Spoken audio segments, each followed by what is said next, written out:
Good morning, everybody. This is Grant from State of the Spark. Super pumped for today's show. We're going to show you how there's always twice the cost of the thing you're buying. And I'm going to give you a quick framework on what you can do to actually prepare for paying twice the price. Now, that's not to dissuade you from purchasing the thing you want to purchase. That's to prepare yourself for paying twice the cost. I've heard a lot of good coaches say, hey, man, it's going to cost twice what you think it'll cost. But I don't think people realize why something costs twice what you think it's going to cost. We're going to cover that. We've got other news. And before other news, before we expand your mind with other news, you know what we've got going on. We've got Morning Cup of Gratitude. We're going to cover what you're grateful for this morning. If you cannot start your week pumped and grateful for what's going on, why are you even getting out of bed? You've got to be able to rediscover.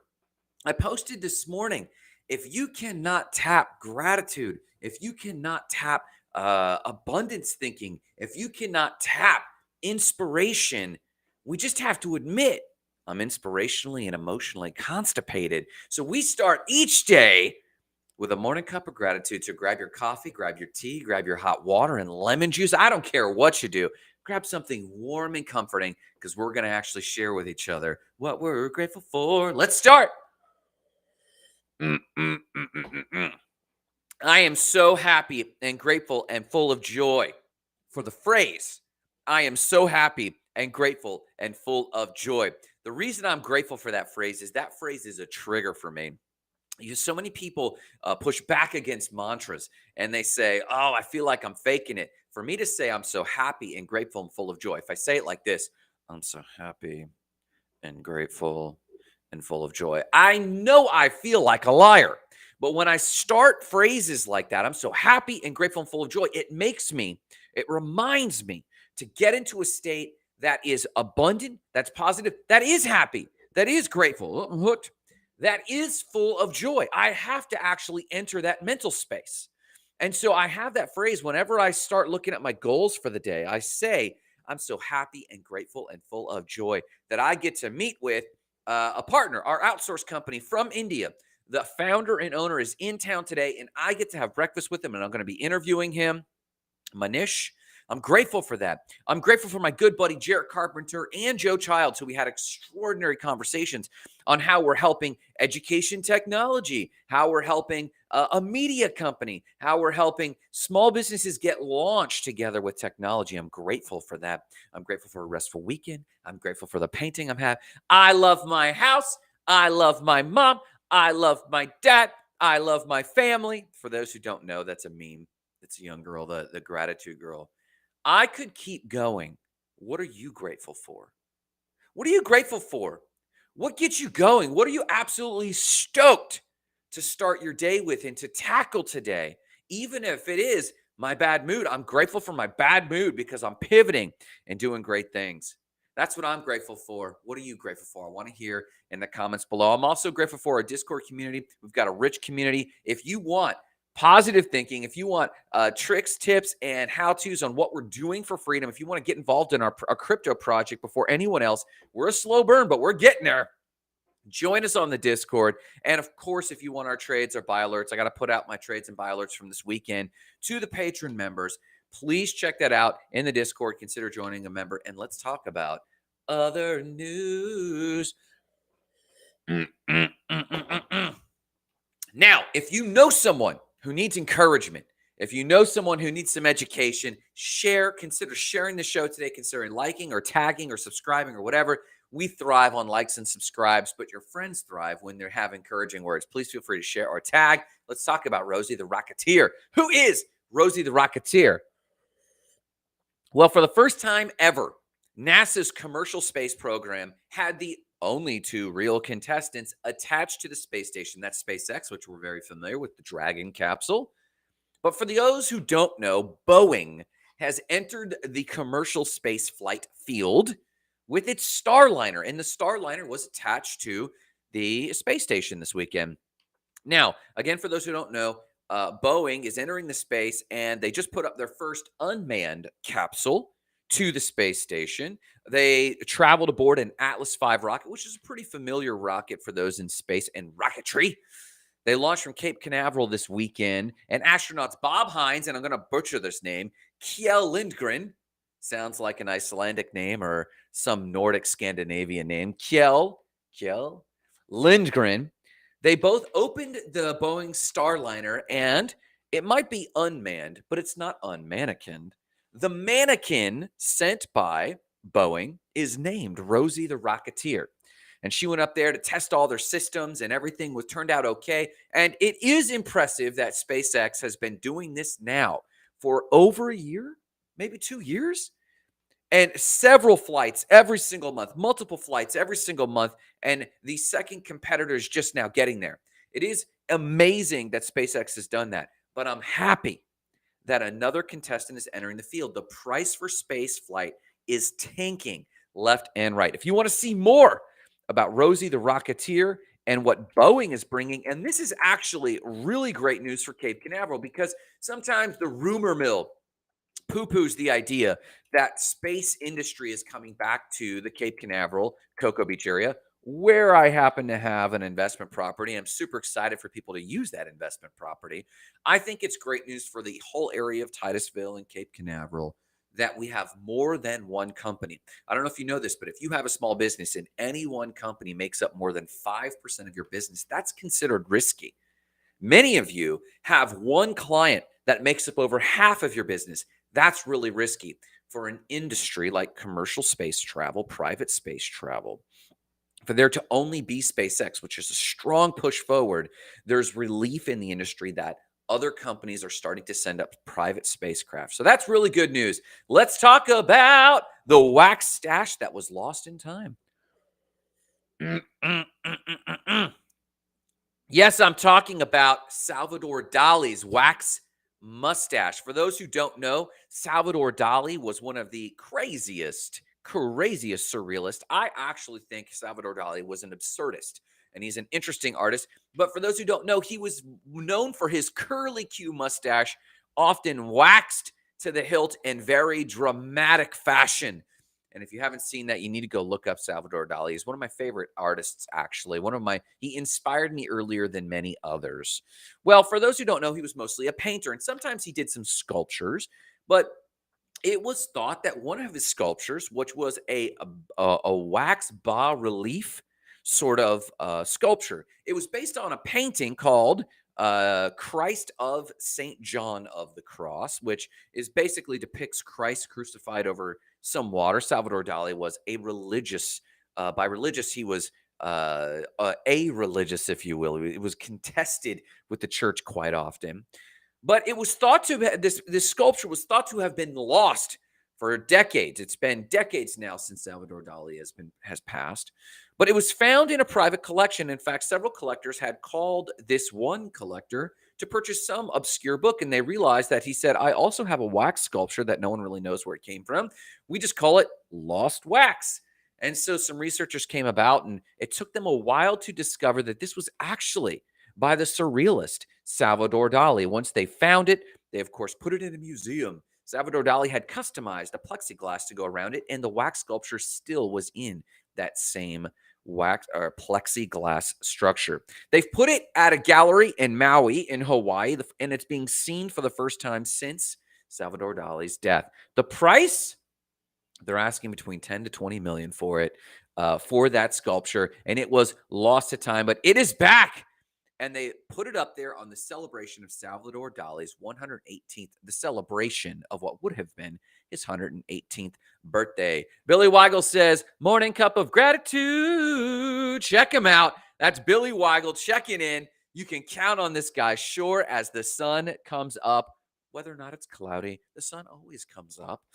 If you want to learn more about the lost stash, and by that, I don't mean stash of anything. I mean the lost wax mustache. You can find it there at the link included in the comments to learn about the one wax sculpture that Salvador Dali did that is now on sale for $20 million. If you want a wax sculpture, honestly, if you had $20 million, let's put it into Bitcoin and real estate. Am I right? I'm right. Here we go. Let's talk about what's going on in the markets. Very briefly, for those who don't know, Fridays are Financial Freedom Fridays, and we often cover cryptocurrencies on Financial Freedom Fridays. That's normally what we do. Mondays, we talk about personal development stuff because, listen, it's not about crypto. We love crypto. There's a lot of money to be made. We're making money. In fact, we got some alpha. Me and a friend just might, be launching a Not Crypto Bros podcast, but maybe, just maybe, that might be happening in 2 weeks, and it might not. We'll see how that's going. You guys know I'm into crypto. You know I'm into investments. You know I'm into financial freedom. But I'm mainly into these things not for themselves. There's means goals and ends goals. And I'm into this stuff as a means goal because we actually want to achieve more financial freedom. So we're also going to cover a little bit of what's going on in the market, but not deep. So bear with me real quick. In the morning markets and pre-market, everything is up just a little bit. That doesn't mean we're going to be up all day. Who knows? The market might fall out. We'll see what's going on or what news happens. But the Dow is up 0.62%. The S&P 500 is also up about 0.62%. The NASDAQ is up 0.48%. Now in DeFi, things are almost break even for DeFi. Bitcoin is at 30,400, which is up about 0.96%, almost up a whole percent. Ethereum's up 1.9%, up almost a 2% at 2,067. And Cardano ADA is at 55 cents, up about 0.48%. This is about break-even market. Who knows what the day is going to hold?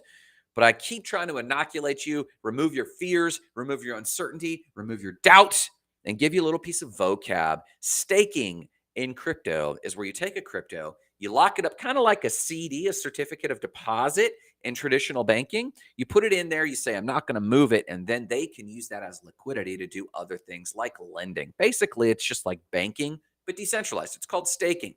Now, liquid staking is when you can put that money up and it's not locked up for a time period. This is in Cardano. Cardano is well known because it is very advanced decentralized finance functions like liquid staking. You could put it in, earn 7 to 9% a year right now on your staking, but you can pull it out whenever. And no, you don't earn 7 to 9%. It'll be cut off at the point that you remove it, but it's liquid. It's not locked up like a CD is or like many other staking is. That's your vocab for today.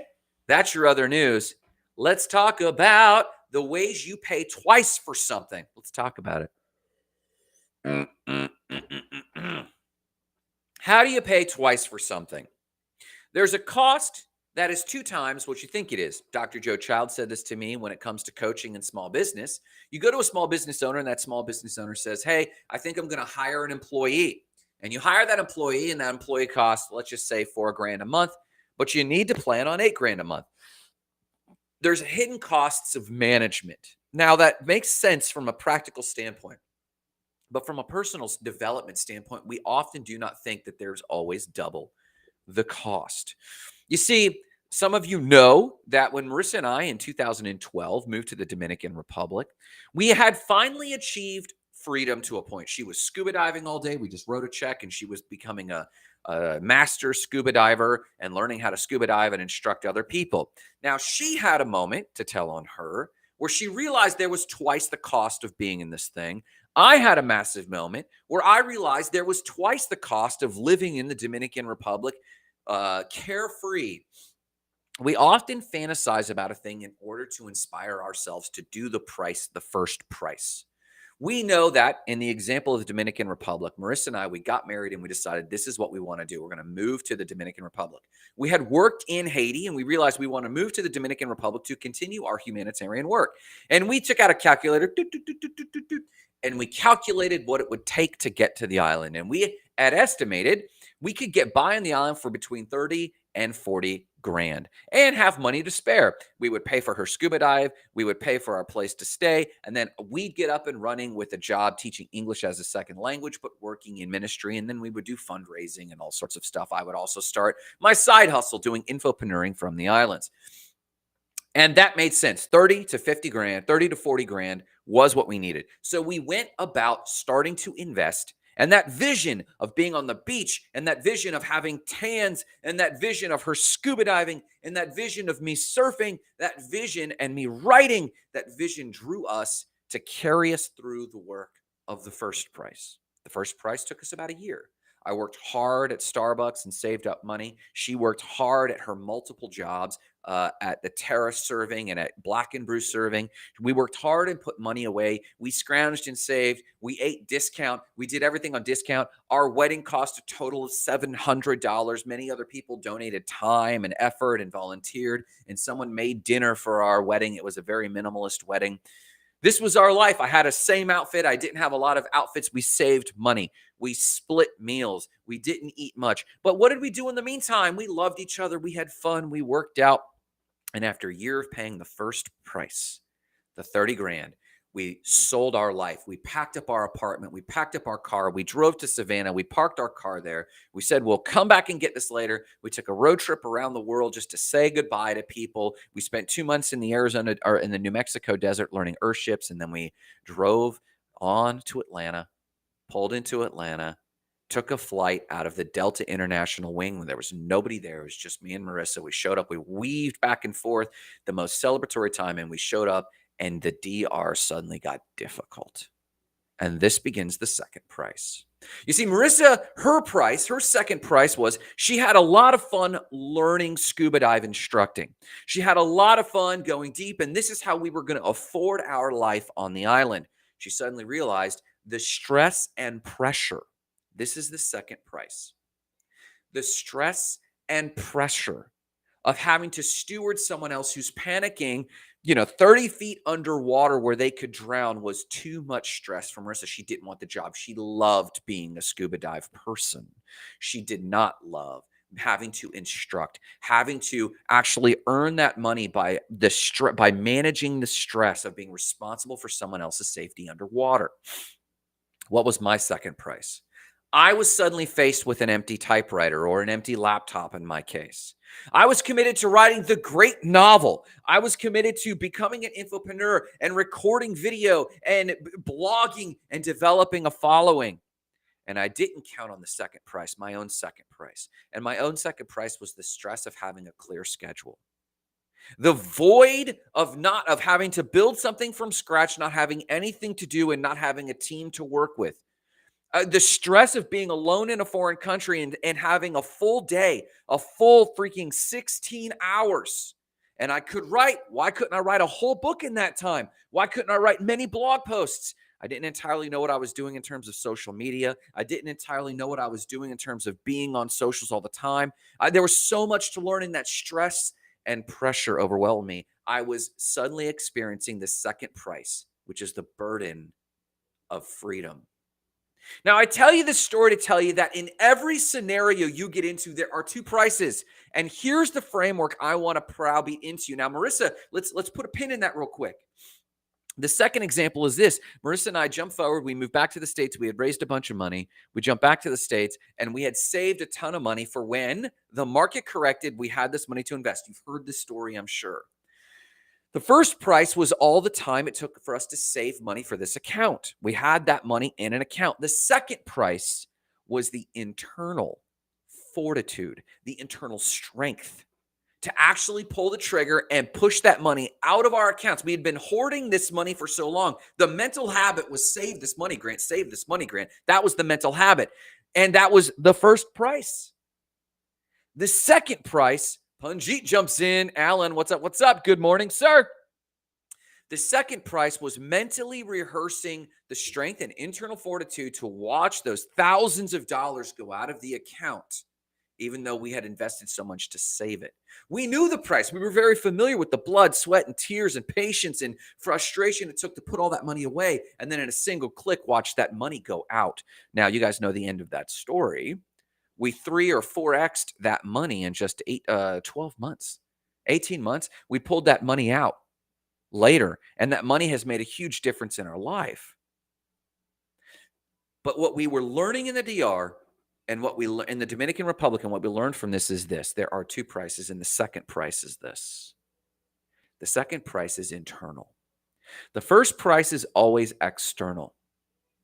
The hard work, the hustle, grind life. Follow Gary V to VCon and worship at the altar of Gary V and just grind or die. I know how to work hard. Marissa knows how to work hard. But what few people are working on is the visualization and internalization of the second price, the stress of management. People think that financial freedom, me and Jarrett Carpenter, a good buddy, my buddy who we might, just might, here's a little alpha, be starting our own podcast called Not Crypto Bros, where we actually break down the industry and feature some of our favorite projects from across the board and what we're investing in. He and I were talking last weekend. We were talking about passive income. And I said, hold your horses. And he said to me, hold your horses. There is no such thing as passive income, Grant. The wealthiest people I know, they seem like they have a carefree life. In fact, they do have a carefree life. They are free from the cares I have. But relative to them, they have their own cares and worries. And those cares and worries are the cares and worries of managing the money. Lisa Welsh says this: it's hard to go from save to spend and then back to save again. As the cycle continues, it's real discipline. This is the second price. The second price is having true discipline, to having a true communication construct with your partner to say, listen, we're going into a spending mode. Pause. We're now going to a savings mode. And for both of you to not get bent out of shape, for you to not get addicted to saving and to not get addicted to spending, to not just sit in the spend phase for a few days longer. You have to move in and out of these phases very well. In fact, the save phase is like 95% of it. Spending happens in a moment. Saving takes a lifetime. What Lisa Welsh is getting at is the second price is nearly always internal first, and then it's internal in your team, so it becomes mutually internal. This is why the more money you make, the closer you need to be getting to your partner. In fact, it's quite the opposite. The more money you make, everyone feels a little more liberal, and they think, well, hey, I deserve X. I deserve Y. And so they start spending more money to prove to themselves and their partners in the world and all the naysayers to prove something to the naysayers, because you can now. You can go spend money on a brand new car. We can go spend money on that trip to Iceland like me and Marissa did. You should enjoy the fruits of your labor. Absolutely. But it doesn't ever stop, because I don't know a single millionaire who has stopped saving and stops thinking about money. In fact, if anything, the more money they make, the more security they build in terms of assets or cash flow assets. You see, passive income isn't passive. You just get more cash flow. Now you're responsible for other things. I was talking to Jarrett about Bitcoin. Why is Bitcoin better than real estate? He believes Bitcoin's better than real estate. I'm torn on it. I like real estate because it has cash flow. He likes Bitcoin because it's going to grow to $1 million by 2030. It's just mathematically proven that that's what's going to happen. It's not like other markets like, oh, is gold going to go up? It might go down. It might go up. It might go down. Bitcoin does this, but over its lifetime, the demand curve is absolutely guaranteed and the supply curve is absolutely fixed. So is it Bitcoin? Is it real estate? I don't know. It's cash flow. And we were debating which is more passive, and he believes it's way passive. And then he caught himself and said, well, I have to know when to take money out. I have to know how to deal with long-term capital gains, blah, blah, blah. The management of long-term capital gains is not a passive thing. You got to have a lot of conversations with your accountant, a lot of conversations with your advisors. It might look like golf. It might look like coffee. It might look like lunch in the middle of the day, but it's a different type of active, and it's very actually stressful. It's very stressful. Most all the millionaires I know are overeating or divorced or both. And that's how they deal with stress. My point is this: there's always a second price for the thing you want.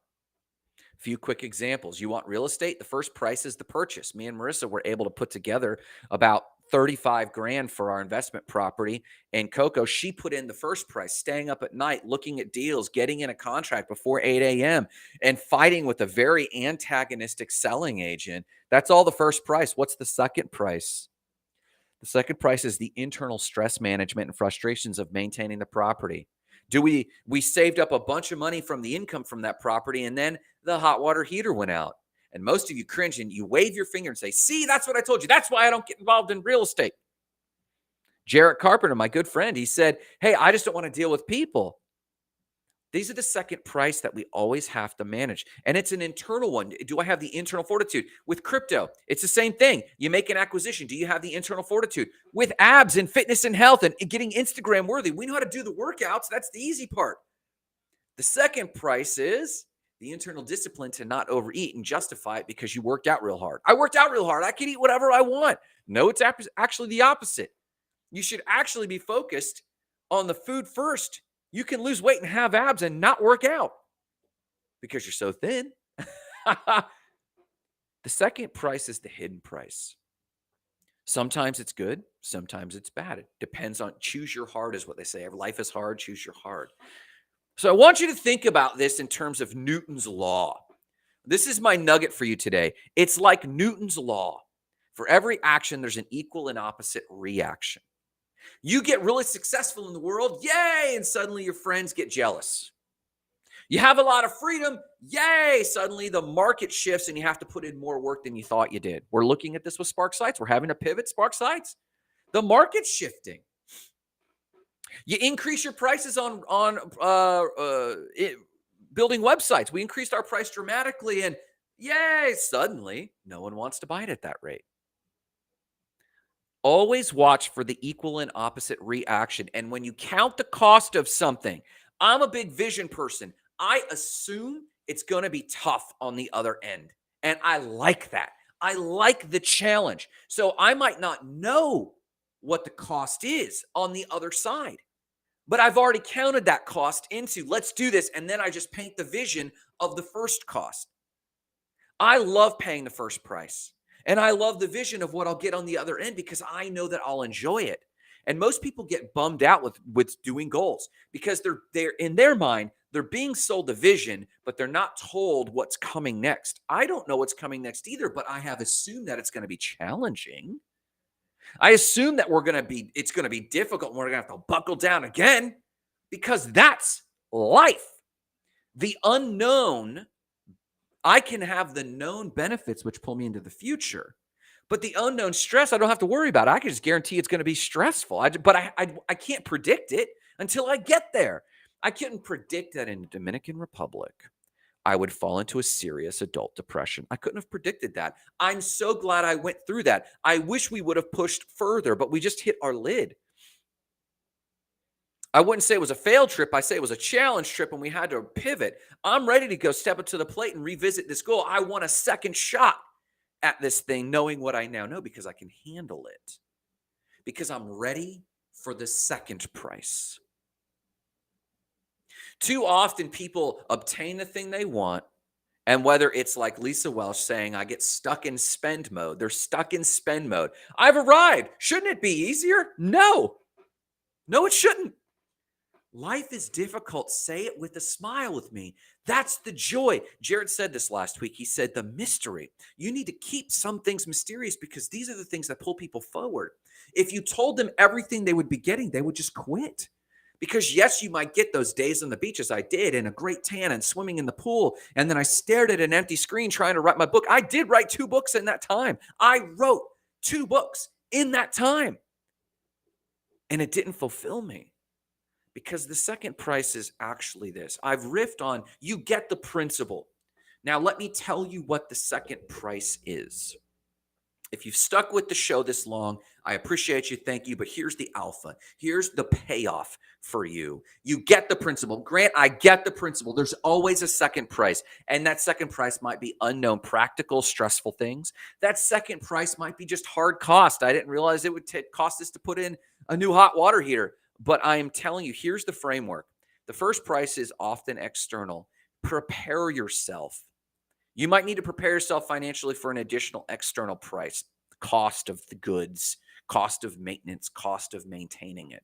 But if you want real level up, if you want superpower, if you want the next level of getting ready for the future, here's how you actually prepare for the second price.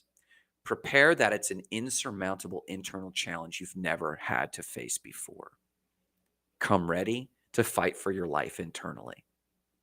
I say it with a smile and I say it with joy because that's the thrill of living, is to face yourself. I encourage everyone to get in small business. Grant, is it about small business? No, it's about what small business does to shape your character.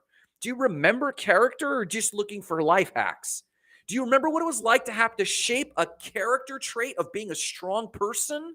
Or are you just looking for shortcuts alpha, secrets, life hacks, business hacks.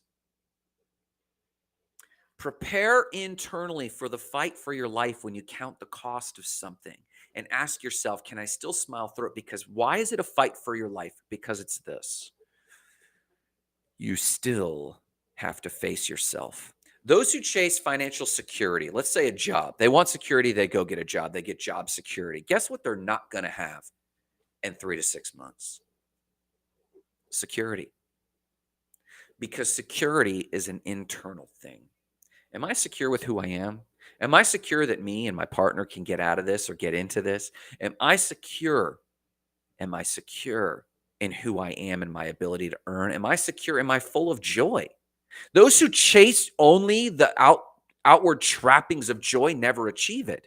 Those who chase the outward trappings of the Instagram life and move to the Dominican Republic, surprise, they are never actually enjoying that thing. They are rarely actually enjoying that thing.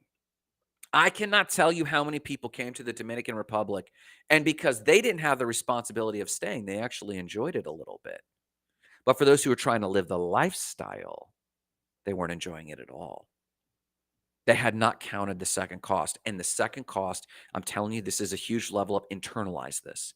The second cost is you shaping your internal self to prepare for that thing. And it doesn't have to be grim. You prepare for the abundant positive side of it. You prepare yourself to enjoy yourself, to be full of joy, to be full of gratitude, to be full of happiness by choice in spite of the challenge. To shape that internally. I'm going to pay the first price, Grant. I'm going to grind and build my side business. And then I'm going to prepare my literally sit down and visualize the challenges I can't even imagine and choosing to be happy regardless. Marissa with hiking, I'm going to visualize all the beautiful vistas I'm going to see hiking the Colorado Trail.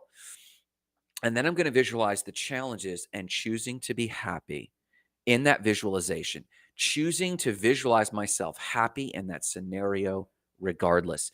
We might or might not be launching a second podcast, it's not going to be live, it's going to be recorded, called Not Crypto Bros.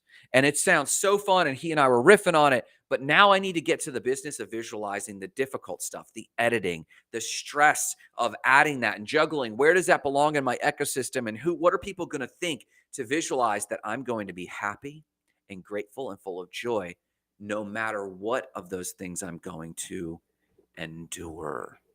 Let me encourage you today. Get busy visualizing and preparing and saving up your energy, your mind, your emotions, yes, your money for the second price. And I encourage you, you can supercharge your reality if that preparation looks like you visualizing yourself being happy, grateful, and full of joy sincerely, in spite of the challenges that will come, absolutely guaranteed. Are you prepared to just be? And this is how I would frame this. Are you prepared for life? Life is being mentally, emotionally prepared to choose to be happy, grateful, and full of joy in spite of the ups and downs. Why are we talking about this? Why are we talking about any of this? Why are we talking about money and crypto? Why am I doing a podcast called Not Crypto Bros? Why am I writing books and launching businesses? Because I want you to prepare for your best. Listen, join our Discord, get involved in conversation. We're launching things there. But no matter what you do today, I want you to be prepared and remember the mission: igniting lives of explosive significance, starting with your own.